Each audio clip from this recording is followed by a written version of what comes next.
ఇప్పుడు మోడీ గారు ఏమన్నారు? తలుపులు బంద్ చేసి రాష్ట్రాన్ని విడదీసిండ్రు, తల్లిని చంపేసి బిడ్డను బతికించిండ్రని మోడీ గారు చెప్పిర్రు. వాళ్ళ నాయకుడే ఆ విధంగా చెప్పినాక తేజస్వి సూర్య ఇంకేం చెప్తాడు? ఆవు చేనులో మేస్తే దూడే మన గట్టి మీద మేస్తుందా? అది కూడా పోయి చేనులోనే మేస్తుంది. వాళ్ళకి తెలియాల్సింది ఏంటంటే చట్టసభలలో ఇన్ని రోజుల నుంచి ఉన్నారు. తేజస్వి సూర్య సెకండ్ టైం ఎంపీ అనుకుంటా. ఆయనకు అవగాహన కల్పించండి. మీరు ఏ బిల్లు సభలో ప్రవేశపెట్టినా తలుపులు మూసిన తర్వాతనే ఓటింగ్ జరుగుతుంది. అది ప్రాథమిక సూత్రము. ఓటింగ్ ఆర్డర్ హౌస్ లేనప్పుడు ఓటింగ్ జరగదు.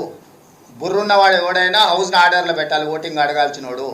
లగడపాటి రాజగోపాల్ లాంటి వాళ్ళు పోడియంలోకి పోతే ఏం జరుగుతుందో గదే జరిగింది. సో అట్లాంటి వాళ్ళు పేపర్ స్ప్రేలు తీసుకొచ్చి కొట్టిన తర్వాత ఓటింగ్ ఎందుకు జరుగుతాయి? ఇంతటి అరాచకం ఎప్పుడైనా చూసిండ్రా?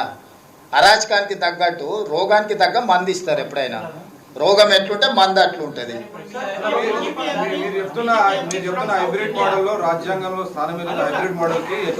ప్రోరేటకు ఉందా? 50% ప్రోరేటకు రాజ్యాంగంలో ఉందా? మోడీ ఒక మోడల్ చెప్పిండా, మేము ఇంకొక మోడల్ చెప్తున్నాము. చర్చ చేయి నువ్వు. ఇప్పుడు మోడీ మోడల్కి రాజ్యాంగంలో ఏమైనా ప్రొవిజన్ ఉందా? లేదు కదా. 1971 జనాభా ఆధారంగానే చేసిన దాని ప్రకారం ఎందుకు? నేను చెప్పేది అదే. 50% చేయాలని లేదు కదా, 5% చేయి.